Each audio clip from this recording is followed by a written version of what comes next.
Welcome to Season 2, Episode 1 of the One Life, One Club series, brought to you in association with Wexford Weekly. This week's episode features Naomh GA Club, and we chat to two men with the hand of God and an eye for goal, Billy Byrne and Conor MacDonald. Hello and welcome to One Life, One Club. We're here in Naomh GA Club in Gorey, and tonight I'm delighted to be joined by Conor MacDonald and Billy Byrne. Thanks, welcome lads. Water, John. Cheers, thanks, John. Billy, start with you. Can you just tell us anything about what it was like here when you started playing for Naomh back in your day as a chap? Well, it wasn't here, first of all. You weren't allowed here in the Park Éanna. We used to train in the Garden City. Down, that was basically where we done most of our hurling, especially as young lads. Christian Brothers would have owned it at the time. And I would have started playing when I was about 9 or 10 years of age down there. Didn't really come up here until about the mid-70s, but still it wasn't our pitch, it was a county board pitch. Yeah. And there was a lot of teams were allowed to train on it, funny enough, in the Gorey district, but we weren't one of them at the time.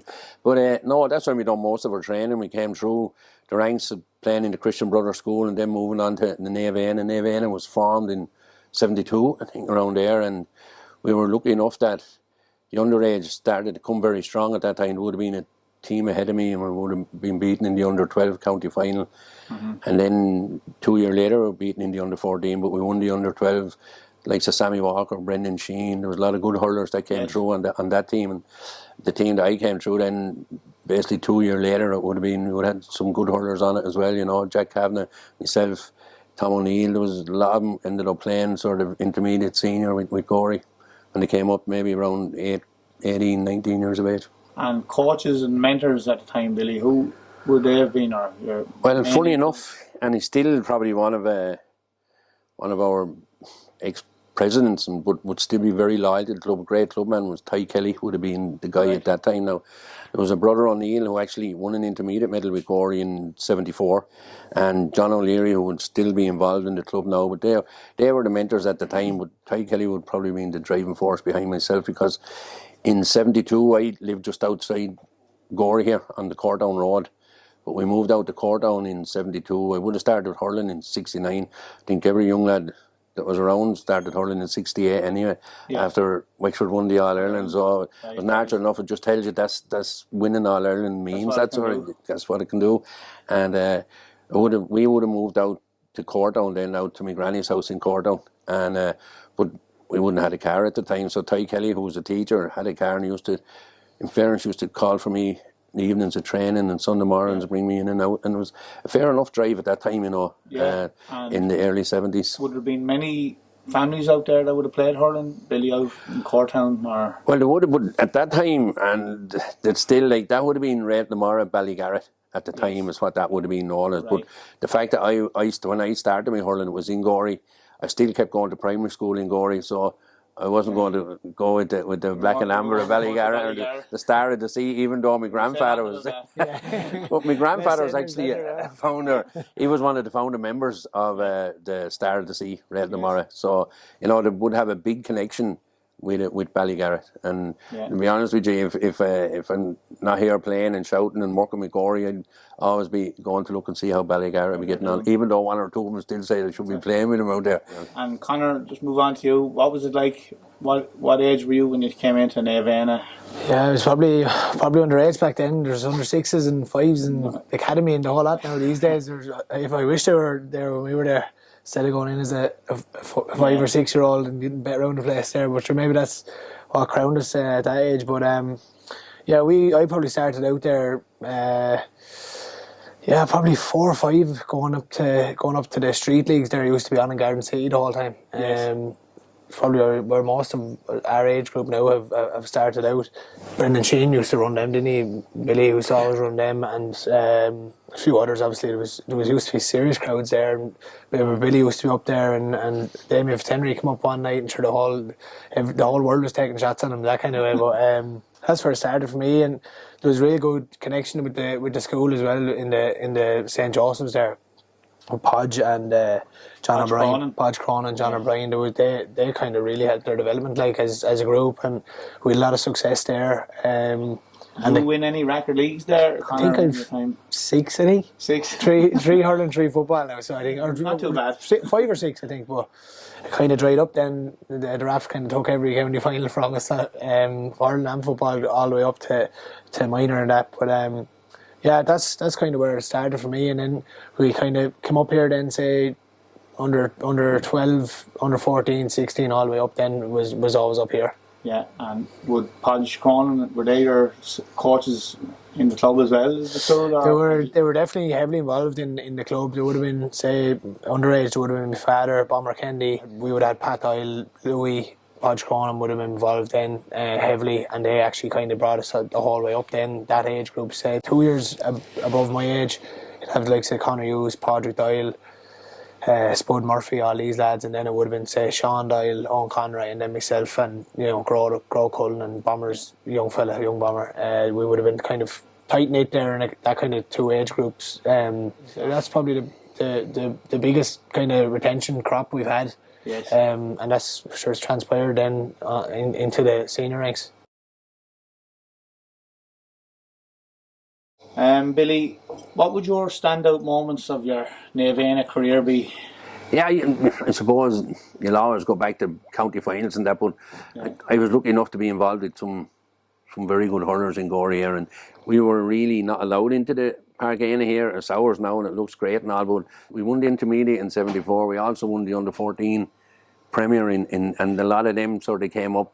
And back in 78, I remember there used to be a wall, about an 8-foot wall went around here, and Mickey Shields, who will be our president now, decided that we'd march on Park Éanna for a training one night, and then we got in over the wall, and that's probably where a bit of a, where we started to say, well, it is in the middle of Gorey, it is basically our pitch, and in fairness, we had some very, very good men in the club at the time, and the likes of Sean Stafford, Ty Kelly would have been another one, a very, very good committee, and they got behind it, trying to get involved and get Park Éanna.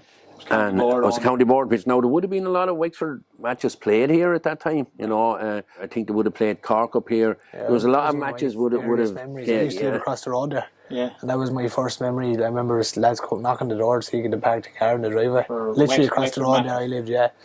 And it was, I don't know what, I couldn't tell you what year that was, but it was Wexford and Cork anyway, and they used to have the fence still around the field, and remember at that time? Yeah. It was, actually, we had a guy on the door that day that wouldn't have known Jimmy Barry Murphy, but Jimmy Barry Murphy was the manager at the time, and there was such a crowd that they had to stop the bus down at the bridge bar, right? And the players had to walk up, and Jimmy Barry Murphy was in the front of it. But Louis said, "Don't let anyone in there without paying." Jimmy Barry Murphy came, and the first one he came across, and this guy, he said, "You're not getting in here unless you pay." And he had an awful job trying to convince him that he was actually Jimmy Barry Murphy. But that's where we were at that time. And then once we gathered, like, we were a senior and a very, very good senior team. The Harriers beat us in, I think it was 82, 83 in the semi-final. They beat us in 84 and they went on and won the county final. We bet the Alley. That was one of our biggest, and unfortunately we probably thought it was a county final at the time, but that was 79, I think, could have been around there. And we went on and the Harriers beat us, and the Harriers, I think, won the county final that year as well. But the backbone of our team would have been Paddy Jackman, still involved, Mickey Shields, Shawnee Kinchler, Rory Kinchler, Michael Egan, all of these. But Shawnee was probably the magician on our team at that time, Yes. What he could do with a ball was unreal. His wrist work was something else, Yeah. I was lucky enough that myself and Sammy Walker, Brendan Sheen, Jack Kavanagh, all them came on to a very, very good senior team at the time, We won a league in 86, but we were always thereabouts as regards being able to put.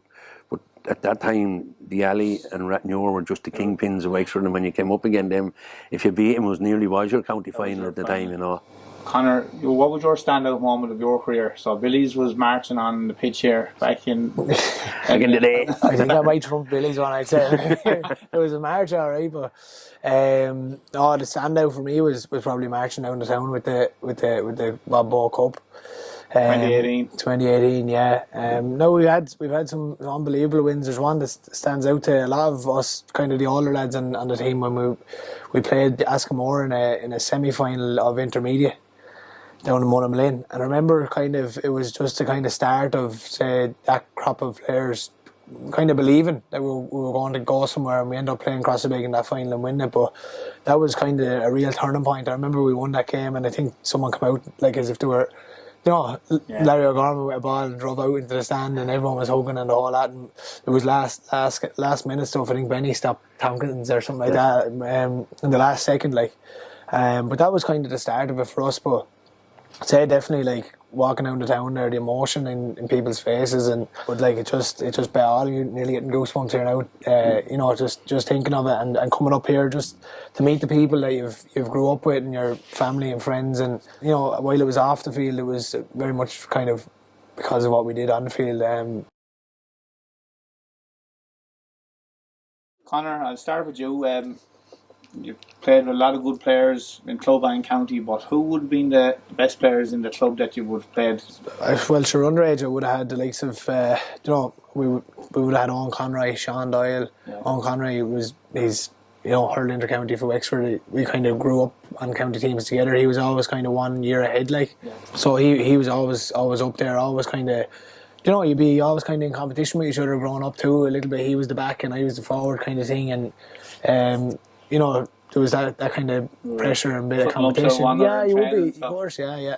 And then you've like other lads like Padraig Doyle was always soldiered through thick and thin with him as well. He was kind of always centre forward and I was full forward or whatever, corner forward. He'd be minding me when I was a bit of a younger lad. But like super accurate, he'd be the lad you'd always go to throw a ball. Yeah. Still is. He's top class, I'd say. He was definitely one of the best. And then I suppose the younger fellas, then you're looking at, I remember hurling with Garrod Cullen, you go to war with him any day. You just know that he'd help you out there anytime, and his emotions are haywire at times, but it's just because he cares so much about it. So they're probably the top lads, I would say. Yeah. What about you, Billy? I suppose we would have mentioned a lot of them there, but Shawnee was the guy that he was the go-to guy, a bit like Conor now with the senior team. He was the go-to guy at the time, and 2 points down, there was no better man to get the ball to, And then you'd move into the backs. Lads who would have came up, it would have been the likes of Sammy Walker, Brendan Sheen, John Grannels was an exceptional talent, and all these. Pioli out the rock actually would have played with the club here, a good, strong individual hurler, won a junior game, and then the one guy I always partnered in the middle of the field was a lad with David Bomber Kendi, and I wouldn't go to war with him, and in fairness he'd probably be a step ahead of you going to war anyway. But I was lucky enough to play senior football with Wexford at a time that it was a good time to play senior football at Wexford, and the likes of, say, Darragh Breen would have been a chap that was here that came up and would have been an exceptional footballer as well, I never played with Conor, would have loved to, but I was just too old to be honest with you. But it would have been put out to the corner now. Would you have to be Mac on the square? I'd probably still be. When myself and Bomber have been still in the middle of the field. Bomber will tell you that anyway. As long as they hit it in, I don't mind. Look back at 72 and 74, and Kevin Hobbs was an exceptional athlete at the time, and a very good friend of mine. He was a goalkeeper. I used to call him Lucky, but he was actually a good goalkeeper. He was a name of Garrod O'Sullivan, and he was still my best friend now. Yes. And they are the players that bring you back to your youth and when you really enjoyed the game. You probably had a few battles with Ger Cush as well down through the years. Ger was very young when he came onto the Gorey senior team. I think it was around, they were betting the minor All-Ireland in 85. And he was on the Gorey senior team at that time, wing back. We won a league out there, but again, Ger you have leaders that are in team. Ger wouldn't say a whole lot, but when he was on the field, he just had a presence about him that even a goalkeeper knew, and not too bad here if I have Ger Cush in front of me, but Ger be a bit younger than me, unfortunately he is, but he is, again, you can see what he's put into the club when he's came through, and I mean when he finished his hurling career, what he's put into the club out there, that's what has the club where it is now, Yeah. And Conor, can go back to you now about, say, the toughest opponents you marked. It's funny because anyone that ever asked me this, I always say Liam Ryan. Yeah. Just I don't know whether it's because we hurl on each other in training club, and county is the only time. So you always know that you're going out with a bit of confidence because you're after marking, in my opinion, one of the best full-backs in Ireland. Him and probably. Sure, you have. I only spoke about it recently. You've maulers and you've lads who want to hurl with you, and there's other fellas then. There's nowadays as well with the sweepers and the whole lot. There's lads just there to spoil you completely for the actual hurlers to come in and do that and do all the hurling. But Conor Cleary was fairly tough to mark. Yeah. He's just a spoiler. He's big and rangy. I see Claire missing him now at the moment. Yeah, 100%. Mark Sean Finn probably twice, I think. Kind of a fellow who wouldn't be as physical, but he'd out hurl you, or he's always there with a hook or a block. Yeah. But I'd say Liam again. I don't know whether it's because he knows all my tricks and I know all his tricks. Each other so well. Yeah, so there's always a good battle between us. Oh, very good. And Billy? The guy, the lad I used to get an awful hardship with was actually in the middle of the field. A guy by the name of Pierce Piggott in Galway. He used to hold the left hand on top. Oh my God. Like Conor was saying. Yeah. He was, but I remember hurling on Liam Curran of Offaly, like, you would have hurled on him, Joe Hennessy, but these are all hurlers, like. Yeah. And your job basically was to, make sure that they didn't get a run on you, stop them. But if you were saying pound for pound, the best hurler I probably ever played was Teddy McCarthy, and unfortunately he passed away. But he was played him in league semi-final down in Thurles, and I was wing forward, and we drew with him.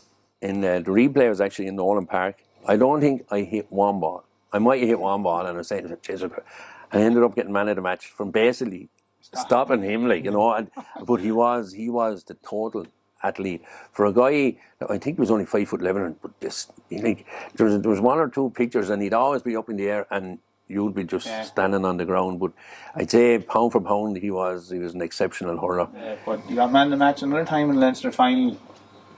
I did, and for 15 minutes. And there was a fair man picking. The man who actually picked man of the match that day was Cyril Farrell.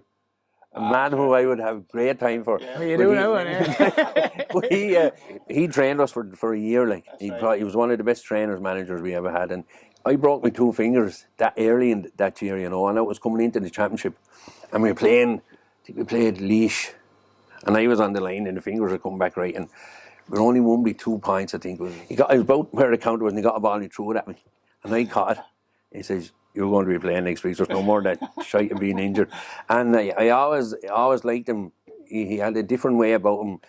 Next to Griffin, I'd say he was a more positive sort of manager, and I'd say it's probably a small bit ahead of his time. That's why he won so much with Galway as well. But he picked me man of the match that day, and I made him ever since. And I get another fight there, because in fairness to him, to get one after 8 minutes was doing fairly well anyway.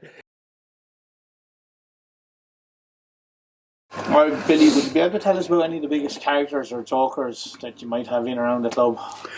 Well, I mentioned him earlier on, and that would be our El Presidente, Michael Shields. It would have been from the time I was a young lad, he would have had a big influence on GAA in Gorey, and especially Naomh Éanna is his life and his soul, and would have a lot, and still has a lot to offer this club, and that's why he's present.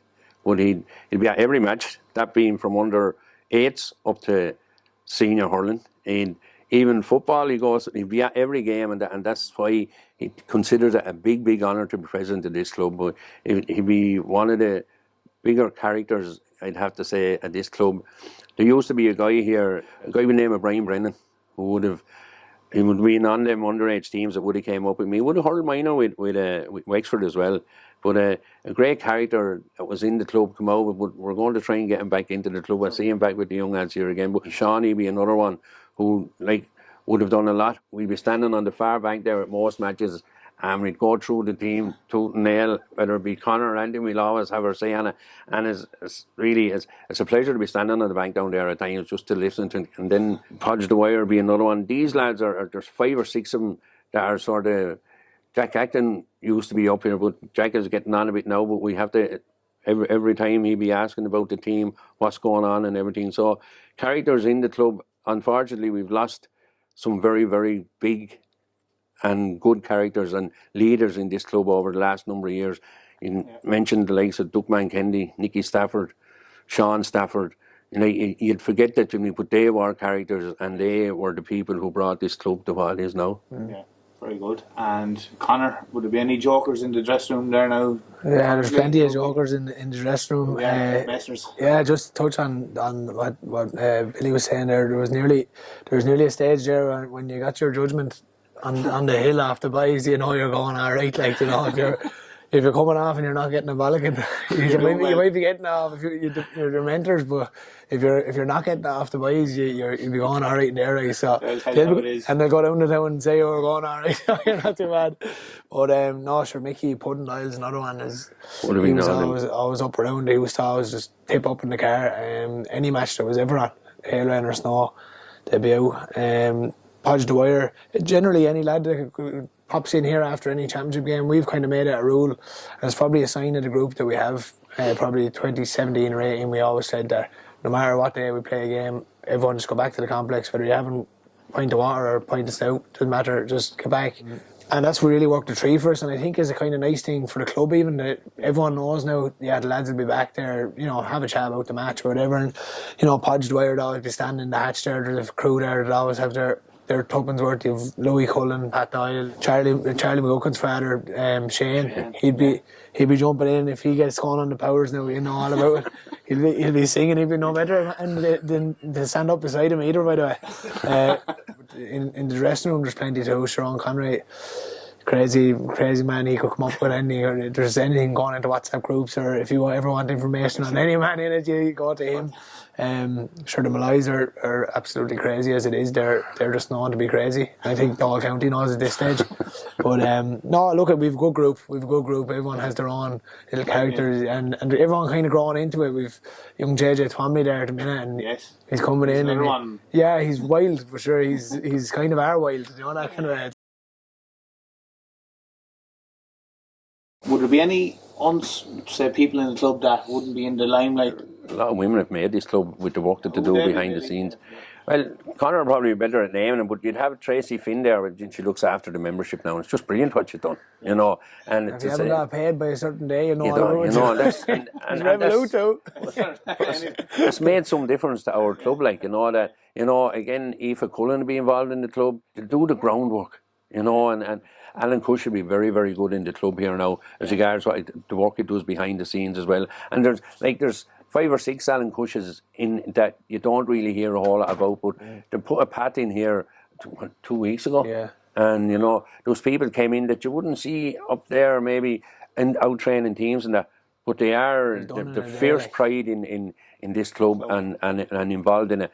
Diggers like Barry Kinchley, Michael Burney out there, young ones, me, all these lads who would have played but still are probably the driving force behind our club. Yeah. Would you have anyone else add to that, Conor? Sure.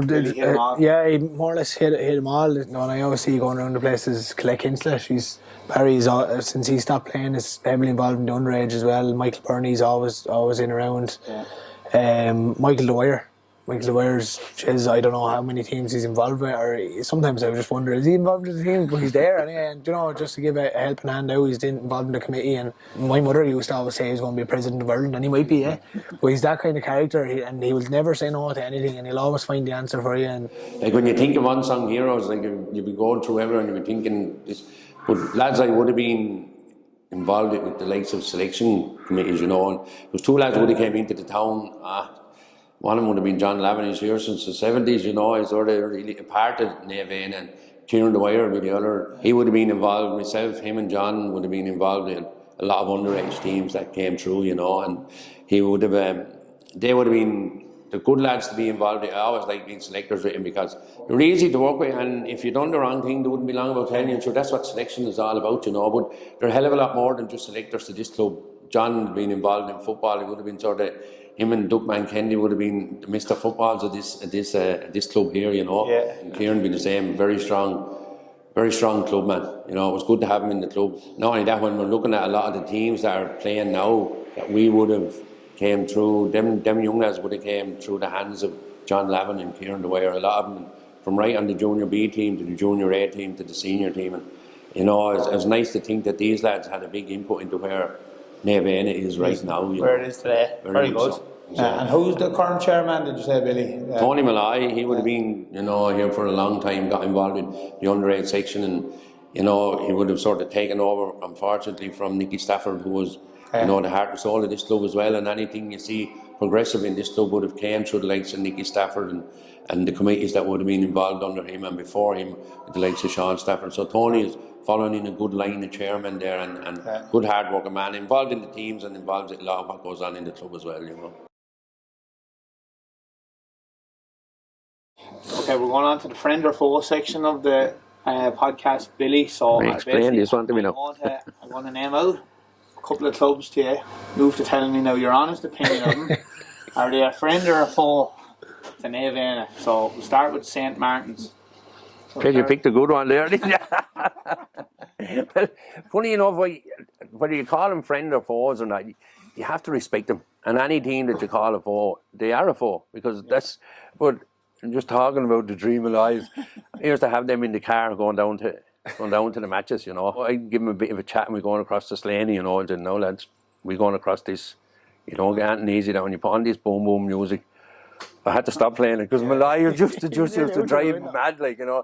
But the thing about the Gorey now, and compared to maybe before, is we love going across the Slaney to play teams, to get themselves up for it. And I think they enjoy playing us as well, you know, as both ways. Yeah. And I think anyone who was at the last match we played last year that went to penalties, you know, I think you see the respect that 2 years ago, the respect that we had for each other. For that hour, it is hammer and tongue stuff. And in GA terms, there isn't too many that he's a foe. They're not a foe, but they're rivals. And they're probably to the same degree that maybe Buffers Alliar were going back to the 80s and 90s, you know, because when you went out to Mundamalin, you knew from the time you went out down the Avenue Road that that's what was going to be. Yes. But that's why they ended up being the best team in Ireland. That's what drives them that way. Yeah, I'd say I have plenty of friends down there, but I'd say if in that respect they're definitely 100% a foe. Yeah, there's been plenty of shots going on, but healthy rivalry is what I'd say. I think there is massive respect there between the two. I go for a near neighbour now, Ferns. No, I couldn't say they'd be a foe, to be honest with you. Again, you know, for the hour, but no, great respect. I have a lot of time for the Ferns. I was delighted they actually won it last year when we didn't win it. They're too good of a hurling club not to have won one. I'd say no. Again, I have a lot of respect for a lot of them. So friends on that one. I'll move on to the Rapparees. Connor. The Rapparees. Well, as I said, they took enough county medals off me underage, I'll tell you that. But I would say friends have a lot of. I think we're really, really good. Healthy rivalry, but I thought it was always a good rivalry. We always loved playing each other, a bit like Martins, but I always thought that there was always a real respect there between two sets of players. Thought the management on both sides always, to be at each other, but they'd really respect each other's teams and the whole lot. And I think, to be honest with you, when we won the county final in 2018, I know a few of the lads came up to Gorey, and the following year then we were down in Dials there after the Wexford Leinster final, and in fairness, I spent the whole day with Raps lads just sitting in there. So I'd say definitely friends on that one, yeah. The last one I'll put to his lads is the Shells. Billy? Well, anyone who would have been in Shellmillers pitch in 2 weeks ago down would have said heavy foes, but I would have been involved. It was a little altercation, but I have to say it was a brilliant game of hurling. Then 100%, you know, it was the league semi-final. But when you're one of the top teams in Wexford, and the Shells are, and so are Gorey, as the Raps are, you're going to have that rivalry. I was involved with the Shells going back about 8 or 9 years ago. Found them a great bunch of lads now, I have to be honest. Foe, it's not a word that I'd use, but to be competitive against these teams, they have to be a foe for an hour. Plenty of battles going up along with. They probably had the most, say, underage county players as well. Right. So they were always, they probably would have hurling and football. So they were always kind of seen to be the underage hurling and football, winning this, that, and the other. So I don't know whether that's transpired then going into the senior level and the senior ranks, but to be always jeering that we were down lower than them, and that's how the rivalries happen. So I'd probably say foe, but again, it was for a long time we were probably trying to compete with them and get up there to their level. And we always, in fairness, anytime we went down to Hollymount, like we get as tough a game as you'd ever get. And they always seemed to be really good at hooking and blocking and all that. And he used to annoy our lads more so on that. And so that's kind of, you'd be going down there nearly half a night anyway. to go down and play him. Okay, lads, we're just going on to the Know Your Club quiz. So I'm going to ask both of you 6 questions about Naomh Éanna.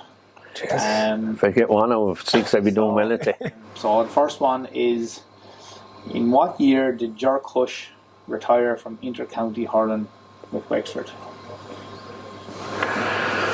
He was there. Actually, was he a selector in? He was the selector in 2001. Yeah, and Damien scored they scored 2 penalties again. So I'd say it must have been 99, no? 99, yeah. 99, final answer, lads? 99. I'll give you that. When did you retire, Billy? 98? 98, same as Father Murphy. I got out in 98. Number 2, lads. Who did Naomh Éanna beat in the under-17 football final in 2019? Glenbarno. Correct. 2 from 2. I'll give you that one, Conor. Thanks. Number 3. Kiltale in County Meath beat Naomh Éanna in the Leinster Intermediate Championship in 2015. But which team went on to win that Leinster Championship? Bennett's Bridge. Correct. 3 out of 3. Number 4. Can any of us name the 4 subs that Gorey brought on in the 28 county final win over the Martins?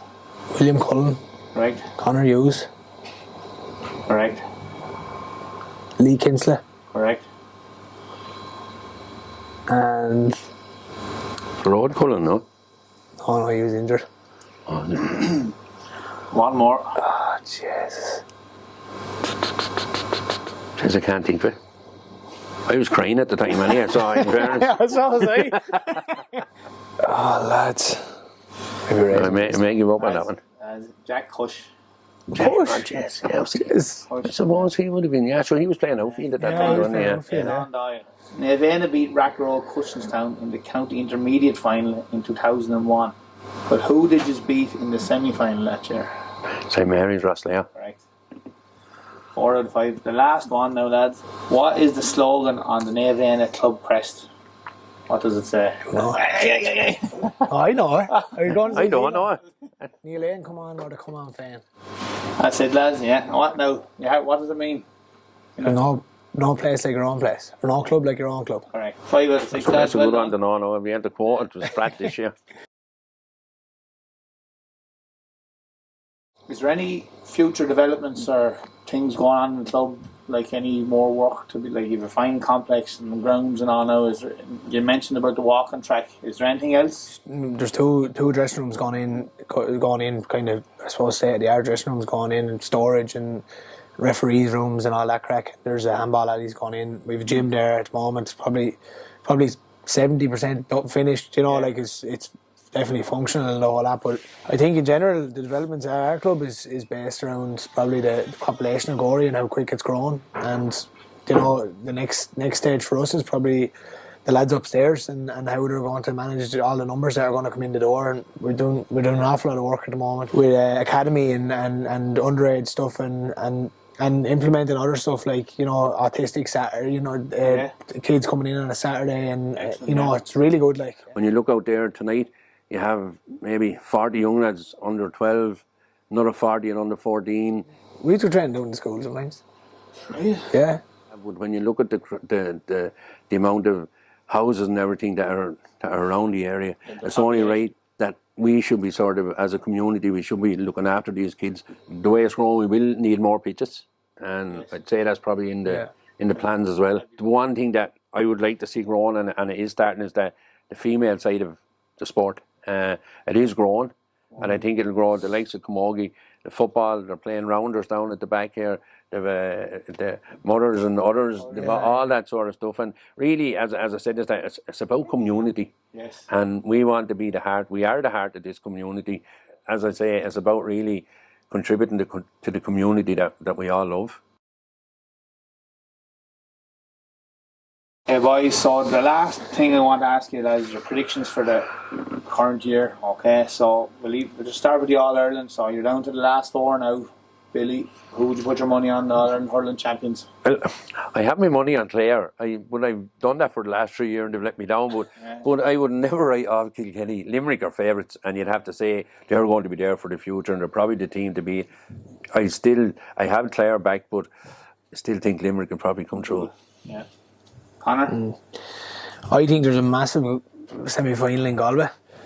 I don't know. They certainly look like a different side there the other day. They look sharp. They look way better than when we even played them. I'd say Shefflin will have them going.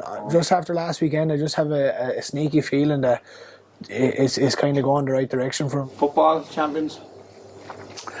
It's hard to see beyond Dublin. You know, I don't think they'll get caught this year. I think they'll win it. My mother's from Mayo, so they're the right old win there the weekend. So I look at sure. Everyone will be hoping that Everyone's hoping. My mother, in fairness to her, every year, no, not following. I'm fed up now. Every year I've turned back the road now. Aunties and the whole lot come up from Belmullet, like it's next up America where they're coming from, like. And every single year they get to a Connacht final or whatever, and they're, well, yeah, I'll go. And then next thing, quarter final, Croke Park, they're just there. Yeah. So. Look, I'm probably on that bandwagon as well at times. Some bandwagon to be on if they win it. Unbelievable. That's what we're all hoping out for. Here, lads in Wexford, County Senior Hurling Champions. These are going well yourselves. Talent-wise, we're up there with the best of them. I think if we keep our discipline, it'll take a fair team to beat us. The Raps are always capable of throwing something if they get their team together, and then you have the Shells and the Martins. Connor, can't go against yourself. Yeah, no, sure. Look, we hope. Who would you see as their nearest rivals, I suppose? The proof is in the pudding. With the last 5 years, we had 5 different winners, so anyone could do it. Harriers will be thereabouts this year. I think they got a quarter final last year. A lot of good young lads coming through. Richie Lawler, you know, you've Conor Clancy and these lads are all another year. Playing adult and another year wiser and another year listening to the likes of Chin and Richie Keoghan, these lads, and guiding them and I think they'll be thereabouts. They're in our group, so I hope we qualify with them. Okay, and while you're there, Connor, the senior football champions. I'm going to go with Kyle Nairn. Your neighbours Go Kyle Nairn. Really? I'll go with the Shells. I think they got cut last year. I wouldn't write off Castledown any. If Castledown get to the final, it takes a fair team to beat Castledown in the final. I think the Shells and back them for the football. Right, lads, thanks very much. That's the end of the show. All right. So thanks for coming in, lads. No matter. Best of luck now in the Thanks, John. Thanks very much. Cheers.